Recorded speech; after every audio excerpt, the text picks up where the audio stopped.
ہماری جانیں جا سکتی ہیں لیکن نظریاتی طور پر کبھی اتفاق نہیں ہو سکتا۔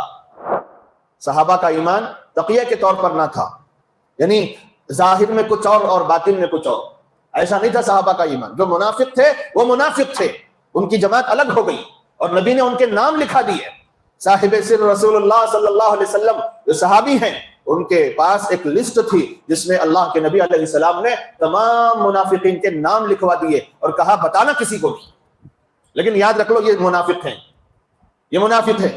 اور ان کا سردار ہوگا عبداللہ ابن ابی ابن سلول، یہودیوں کا بہت بڑا سردار مانا جاتا تھا اس زمانے میں، اور اپنی بادشاہی کے انتظار میں تھا کہ رسول اللہ صلی اللہ علیہ وسلم مدینے میں آئے اور سب نے نبوت پر ایمان لانے کا عقیدہ ظاہر کر دیا اور اعلان کر دیا کہ ہم آپ کو اپنا سردار مانتے ہیں، تو اس کی سرداری ٹھپ ہو گئی۔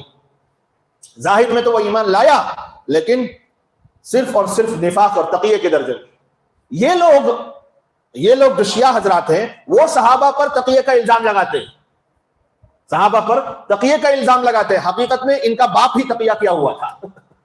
یہ اس باپ کی اولاد ہے جس نے سب سے پہلے رسول اللہ کے سامنے اپنے کفر کو چھپایا تھا، کفر کو چھپا کر جھوٹے ایمان کا اظہار کیا تھا، یہ اس کی اولاد ہے۔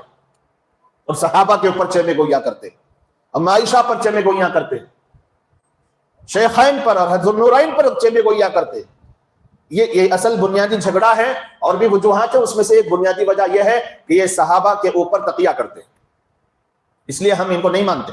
ہماری جانیں جا سکتی ہیں لیکن نظریاتی طور پر کبھی اتفاق نہیں ہو سکتا۔ ہم اپنا گھر بار لٹا سکتے ہیں لیکن نظریاتی طور پر کبھی ایک اسٹیج پر نہیں آ سکتے۔ ملی کاموں کے لیے بیٹھ جاتے ہیں، قوم کے کام ہوتے ہیں، ملک کے کام ہوتے ہیں، ملی مسائل جن کو کہتے ہیں، ملک کے مسائل جن کو کہتے ہیں، اس میں تو ایک اسٹیج پر سارے آپ کو نظر آئیں گے۔ سمجھ میں آ رہا؟ بریلوی بھی ہے، دیوبند بھی ہے، وہ بھی ہے، وہ بھی ہے، شیعہ بھی ہے۔ اب یہ مسلم پرسنل لا بورڈ ہے، اس میں ہر طبقے کا ایک فرما روا ہے، ایک کارندہ ہے، ایک نمائندہ ہے، لیکن اس کا مطلب یہ نہیں کہ سب کے نظریات ایک ہو گئے۔ نظریات وہی لیں گے ہم جو قرآن اور حدیث سے بالکل ثابت ہے۔ لوگوں نے جہاں گڑبڑ کر دی ہم اس کو ہرگز نہیں لیں گے۔